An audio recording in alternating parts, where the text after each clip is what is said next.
আসসালামু আলাইকুম। সবাইকে শুভেচ্ছা জানাচ্ছি। মাসুম মাহবুব। আরে আল্লাহ! মেহেরপুরে আমার একজন ছোট ভাই পাওয়া গেছে শামীম না? তাই নাকি? ধন্যবাদ। আমি সবার বড় ভাই, আপনি ছোট ভাই। Very sad news from Muslim ummah. Ilias Noakhali. Ilias America থেকে নোয়াখালী গেল কখন? ফোন দিয়ে দেখতে হবে। ইলিয়াস আমেরিকায় আছেন আবার নোয়াখালী চলে এসছে। দর্শক, সংক্ষিপ্ত সময়ে খবরটি দিব। বিকেলের খবরটা আমি খুব সংক্ষিপ্ত করতে চাই কারণ রাতে আমি আপনাদেরকে একটু বড় করে খবর দেওয়ার চেষ্টা করব। আ গুরুত্বপূর্ণ যে খবরটা আমাদের হাতে আজকে আসছে সেটা হলো আমেরিকা ইরানের উপর একটা বিগ অ্যাটাক করতে যাচ্ছে।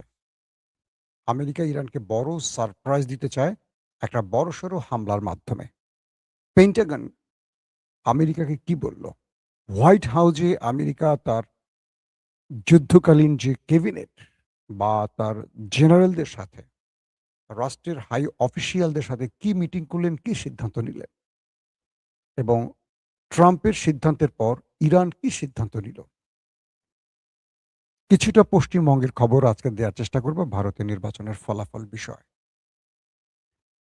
১ম যে খবরটি দিয়ে আমি শুরু করতে চাই, পশ্চিমবঙ্গ দিয়ে শুরু করি, আমি ভারতে তারপর আমেরিকা চলে যাই। আগে মানে বাংলাদেশ থেকে শুরু করে পশ্চিমবঙ্গে যাই, পশ্চিমবঙ্গ থেকে আমেরিকা চলে যাই। আজকে পার্লামেন্টে আমার একটা বক্তব্য অসম্ভব ভালো লেগেছে। সোশ্যাল মিডিয়ার কল্যাণে পেয়েছি, সেটা নাহিদ ইসলামের বক্তব্য। একটা দীর্ঘ বক্তব্য তিনি দিয়েছেন। আ জুলাই অভ্যুত্থান থেকে বা জুলাই বিপ্লব থেকে আজকে পর্যন্ত পুরো প্রেক্ষাপটটা নাহিদ ইসলাম তুলে ধরেছেন। যদি সোশ্যাল মিডিয়ায় কেউ দেখেন, আশা করি উপকৃত হবেন। তথ্যগুলো আমার কাছে ভালো লেগেছে। বিএনপির উদ্দেশ্যে আমার ২ টা ছোট বক্তব্য আছে। ১, জনাব তারেক রহমান তার ২ টো কালকে মনে রাখতে হবে। ১, ১৮ বছরের লন্ডন জীবন, এরপর বাংলাদেশে আসার পর ক্ষমতার জীবন। ২ টো জীবনের মাঝখান থেকে তারেক রহমান কিছু শিক্ষা নিতে পারেন। ছোট মানুষ হিসেবে বলছি। ১, আমি যখন চ্যানেল ওয়ান এ কাজ করি, আমার যাত্রাটা শুরু হয় টেলিভিশনে। এর আগে পত্রিকায় কাজ করেছি। আমি তাকে একাধিকবার দেখার সুযোগ হয়েছে এবং খুব নিকট থেকে বিএনপির ক্ষমতার স্বাদ নেয়ার সুযোগ হয়েছে। অর্থাৎ আ যেকোনোভাবেই হোক সেটা আমি আপনাদের ডিটেইল না বলি। আমি তারেক রহমানকে দেখেছি এবং লন্ডন জীবনে তারেক রহমানকে দেখেছি, খুব কাছ থেকে দেখেছি। খুব কাছ থেকে মানে খুব কাছ থেকে একদম নিবিড়ভাবে তার কাছ থেকে দেখার সুযোগ পেয়েছি। আমি একবার প্রশ্ন করেছিলাম তারেক রহমানকে যে, "আপনার বিরুদ্ধে 'প্রথম আলো', 'ডেইলি স্টার', 'যুগান্তরের' মতো পত্রিকা আপনাকে যে এত বড় চাঁদাবাজ, সন্ত্রাসী, জঙ্গি, দুর্নীতিবাজ বানালো, এর ব্যাপারে আপনার কোনো বক্তব্য নাই কেন?" তিনি বললেন, "দেশের জনগণ এর উত্তর জানে।" আমার মনে হয় দেশের জনগণ এর উত্তর জানে না। উত্তর দিতে হয় বাংলাদেশে। দ্বিতীয়ত, তার বক্তব্যে বা তার জীবনের অনেক কিছু দেখে আমি বুঝতে পেরেছি তিনি খুব অনেস্ট জীবনযাপন করেন। ব্যক্তিগতভাবে তারেক রহমানের মধ্যে তার বাবার অনেক ছায়া আছে সততার দিক থেকে। এটা কেউ মানেন আর না মানেন। বিরোধিতার স্বার্থে যারাই বলবেন, এত পার্সেন্ট ওটা খাম্বা, হাম্বা, হাবিজাবি বলেন, বিদ্যুৎ নাই। এগুলো অনেকটাই রাজনৈতিক ভাষা। তবে তিনি নিজেও স্বীকার করেছেন যে তার সঙ্গে যারা ছিলেন, এদের মধ্যে কেউ দুর্নীতি করতে পারে। তবে তিনি করেছেন এমন কোনো প্রমাণ বাংলাদেশে নেই। কিন্তু বাংলাদেশ বা বিরোধী শিবির, আওয়ামী লীগ বা বাম ঘরনা, রাম ঘরনার গণমাধ্যম তারেক রহমানকে বাংলাদেশের সবচেয়ে বড় দুর্নীতিবাজ বানিয়েছিল। কিন্তু দেখেন সবচেয়ে বড় দুর্নীতিবাজ ছিল শেখ হাসিনার পরিবার, তার সন্তানরা। একটা গণমাধ্যম কখনো সজীব ওয়াজেদ জয়কে নিয়ে একটা প্রশ্ন তুলেছে? তোলে নাই। কিন্তু তারেক রহমানকে নিয়ে হিউজ কথা হয়েছে। তার মানে কি গণমাধ্যম তোলেনি বলে সজীব ওয়াজেদ জয় ছিল ফেরেশতা? বিষয়টা এরকম না। তারেক রহমানকে সেই কালটা মনে করতে হবে। তারেক রহমান যখন লন্ডনে বিভিন্ন ইস্যুতে বক্তব্য রাখছিলেন, বাংলাদেশের স্বাধীনতার ইতিহাস, ১ম প্রেসিডেন্টকে, বৈধ প্রেসিডেন্টকে, এটার পুরো কাজগুলো তখন আমরা করতাম। পুরো ডকুমেন্টেশন এর কাজগুলো, স্টাডির কাজগুলো আমাদের টিমটা করত। ওটার ধরেন প্রধান দায়িত্বে ছিলাম আমি।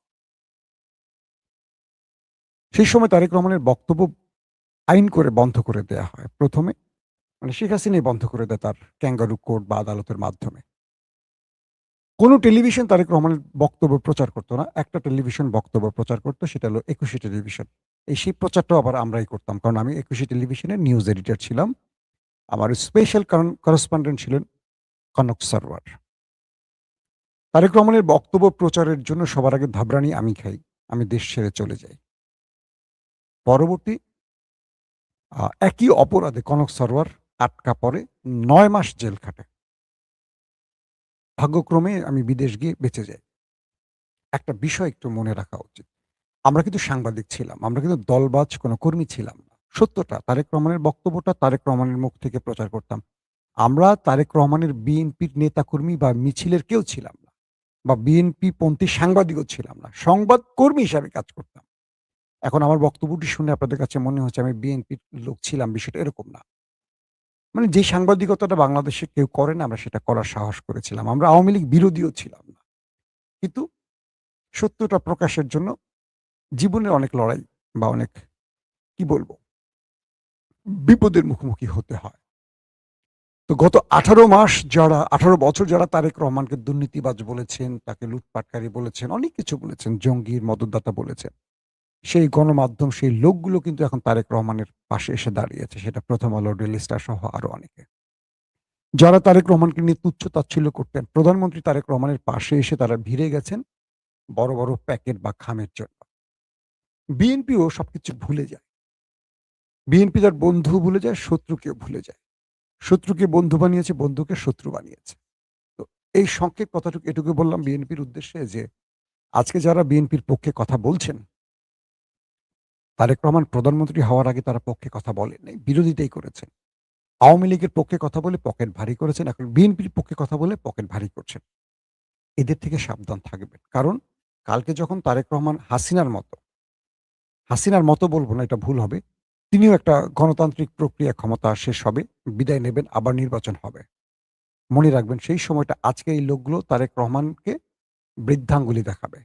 যেমন গত ১৫ বছর বাংলাদেশে বিএনপিপন্থী সাংবাদিক খুঁজেই পাওয়া যায়নি। যারা ছিল সব জেল-টেল মোটামুটি খেটেছে, দৌড়ের মধ্যে ছিল।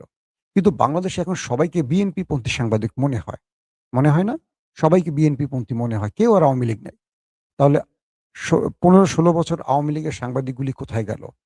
আমাদের রুহুল কুদ্দুস দুলু ভাই পার্লামেন্টে খুব দুর্দান্ত একটি কথা বলেছিলেন। সেটা হয়তো আপনারা শুনেছেন। তো তারেক রহমানের কাছে অনুরোধ থাকবে, আপনার দুর্দিনের মানুষগুলোকে আর সুদিনের মানুষগুলোকে একটু মেলাবেন। যাতে কালকে আপনি ক্ষমতা হারালে ঠিক হাসিনার পরিণতি ভোগ করতে না হয়। কারণ হাসিনার পাশে আর কেউ নাই। কিন্তু সবাই হাসিনার পাশেই ছিল। এই বার্তাটা আমার প্রিয় বড় ভাই, আমি যেহেতু রাজনৈতিক কর্মী নই, তাকে বস বা তাকে নেতা কি বলবো? বড় ভাই বলি, তাকে ভাইয়েই বলে আমি ডাকতাম। সেই হিসাবে বললাম। কারণ অনেক খবর আসতেছে। চারদিক থেকে যা দেখতেছি পরিস্থিতি, দিনকে দিন জামাতের বিক্ষোভ মিছিলের লোক বাড়ছে। ঠিক আওয়ামী লীগের সেশনটা এরকমই হতো। বিএনপি বা ৪ দলীয় জোটের মিছিল বড় হতো, ২০ দলীয় জোটের মিছিল বড় হতো। হাসিনা দেখতো কিন্তু কর্ণপাত করেনি। কিরে ওদের মিছিল বড় হয় কেন ভাবতো না। মানুষের পালস বা সাধারণ মানুষ যেদিকে চলে যাবে, তারা একদিন কিছু করে ফেলবে। এটা আওয়ামী লীগ ভাবেনি। অতএব বিএনপিকে বুঝতে হবে, মানুষ জামাতের মিছিলে যায় কেন? জামাত কি পাবলিক পালস বা পাবলিকের ভেতরটা বুঝে রাজনীতি করছে, না বিএনপি পাবলিকের হাত ছেড়ে দিয়ে নিজেরা নিজেদের মতো রাজনীতি করছে? যে দফাগুলো দিয়েছে ৩১-৩২ দফা বা যে কথাগুলো আগে বলেছে, বিএনপি কি সেই পথে আছে? দেশের মানুষ কিন্তু এখন বিরোধী দল বিএনপিকে না, সরকারের বিএনপিকে দেখছে। তারা যেন বিএনপিকে আওয়ামী লীগ না ভাবে, এটা মনে রাখতে হবে অবশ্যই বিএনপিকে। দর্শক, আসেন মূল খবরটায় আসি। মার্কিন প্রেসিডেন্ট ডোনাল্ড ট্রাম্প তিনি বসেছিলেন হোয়াইট হাউসে তার গুরুত্বপূর্ণ ব্যক্তিদের নিয়ে। মার্কিন জেনারেলরা উপস্থিত ছিলেন, উপস্থিত ছিল তার প্রতিরক্ষা মন্ত্রী, আরো গুরুত্বপূর্ণ ব্যক্তিরা। তারা সিদ্ধান্ত নিয়েছেন ইরানে একটি অ্যাটাক দরকার। কারণ বিগত ৪০ দিনের যুদ্ধে ইরানের কাছে আমেরিকার পরাজয়টা হয়ে গেছে। বিশ্ব গণমাধ্যম এটা মোটামুটি বারবারই বলার চেষ্টা করেছে। এখন যদি ট্রাম্প এই যুদ্ধবিরতিটাকে স্থায়ী করে বিদায় নিয়ে যায়, তাহলে আগামী মধ্যবর্তী নির্বাচনে ট্রাম্প জিতবে না। এবং ট্রাম্পের পরাজয় মার্কিন প্রেসিডেন্টের কয়েক যুগ পর একটা পরাজয় স্বর্ণাক্ষরে লেখা থাকবে। কারণ এই যুদ্ধে ট্রাম্প ইতিমধ্যে হেরে গেছে। তাহলে ট্রাম্পকে একটা ফেস সেভিং এর জন্য বা একটা জয়ের দরকার। ট্রাম্প ইরানকে বলছে যে আমাকে কোনো রকম একটা অ্যাটাক করতে দাও। হুমায়ূন আহমেদের একটা নাটক আছে। সেই নাটকে একটা দৃশ্যে দেখা যায় যে ডক্টর এজাজ ভাই একটু মানে মাথা খারাপ লোক থাকে। তো কিসিঞ্জার মারা গেছেন তিনি। আমার খুব প্রিয় মানুষ। তো তিনি হিন্দু নাপিত থাকেন। তার বাবা বলতেছে যে তার একটা হিন্দু নাম থাকে অমুক, "আমার ছেলে তোমার মাথায় একটা বাড়ি দিবে। দিলে আমার ছেলের মাথা ঠান্ডা হয়ে যাবে।" তো উনি বলতেছে, "স্যার আপনি এটা কি বলেন?" কয়, "ঠিক আছে তোমাকে আমি ৳১০০ দেব।" কয়, "স্যার আপনি এটা কি বলেন?" "ওকে তোমাকে এক বাড়ির জন্য ৳২০০ দেব। শুধু ২ টা বাড়ি দিলে আমার ছেলের মাথা ঠান্ডা হবে। আমার ছেলে এখন বিয়ে করতে যাবে। তার মাথা ঠান্ডা খুব জরুরি।" তো ট্রাম্প ঠিক এই কাজটা করতেছে। আর ইরানকে বলছে যে, "আমার মাথাটা একটু গরম হয়ে গেছে। আমাকে একটা অ্যাটাক করতে দাও। একটা স্ট্রাইক চালাতে দাও। একটা স্ট্রাইক চালিয়ে আমি এই যুদ্ধ বন্ধ করে দেব। আমি আমার দেশের একটা বড় বক্তব্য দিব। আমি বিজয় হয়ে গেছি। আমেরিকার জয় হয়ে গেছে একটা অ্যাটাকের মাধ্যমে।" এই সুযোগটা ইরানের কাছ থেকে আমেরিকা চাইছে। ট্রাম্প ৩ টা ধাপে ইরানে আক্রমণের পরিকল্পনা করছে। ১, তিনি কমান্ডো নামাবে ইরানের ভেতরে, নামিয়ে ইরানের নিউক্লিয়ার এখান থেকে নিয়ে চলে যাবে। নিতে পারুক আর না পারুক বলবে নিয়ে গেছি। কমান্ডো নামিয়ে একটা অপারেশন চালাতে চায়। ইরান যেন অনুমতি দেয়। ২ নম্বর, ট্রাম্প চাচ্ছে ইরানের ভেতরে বড় কোনো বিদ্যুৎ প্ল্যান্ট বা কোনো একটা বড় ইরানের মিসাইল স্টোরেজ বা পারমাণবিক মানে কি বলবো কেন্দ্র ধ্বংস করবে। একটা বড় স্ট্রাইক চালিয়ে। তারপর ট্রাম্প বিজয় ঘোষণা করবে আর ইরান চুপ করে থাকবে। ইরান কোনো প্রত্যুত্তর আর দেবে না। ফাইন। অথবা সমুদ্রে বড় একটা অ্যাটাক চালাবে ইরানের উপর। তো ট্রাম্প মূলত এই ৩ টি জিনিস ইরানের কাছ থেকে চেয়েছে যে, "আমি তোমার মাথায় একটা বাড়ি দিব, ৳১০০ নিবা।" ওই হুমায়ূন আহমেদের নাটকের মতো। ইরান বলছে, "ওকে ফাইন, আসো, একটা বাড়ি দাও, মাথা পেতে দিচ্ছি। তবে আমাকে একটা সুযোগ দিতে হবে।" ট্রাম্প, "কি?" "আমি তোমাকে ৫ টা বাড়ি দিব। তুমি একটা দাও, দিয়ে মাথা ঠান্ডা করো। মাথা ঠান্ডা থাকবে, তখন আমি তোমাকে ৫ টা বাড়ি দিব।" ট্রাম্প কয়, "এইটা আমি খেলব না, আমি এভাবে খেলব না। আমি একটা দিব, তুমি ৫ টা দিবা, এভাবে তো খেলা হয় না।" কয়, "তুমি কি পাগল পাইছো?" ইরান বলছে, "তুমি যদি ইরানে কোনো স্ট্রাইক করো, তোমার ফেস সেভিং এর জন্য বা তোমাকে বিজয় ঘোষণা করার জন্য, তুমি লিখে রাখো। ইরান এমন যুদ্ধ শুরু করবে যেটা তুমি আর শেষ করতে পারবে না। শুরু তুমি করবা, আবারও বলছি, শেষটা আমরা করব। বিগত ৪০ দিনের যুদ্ধ তুমি শুরু করছো। শেষটা কিন্তু তুমি হাতে পায়ে ধরছো, আমি করছি। বাট তুমি হাতে পায়ে ধরছো।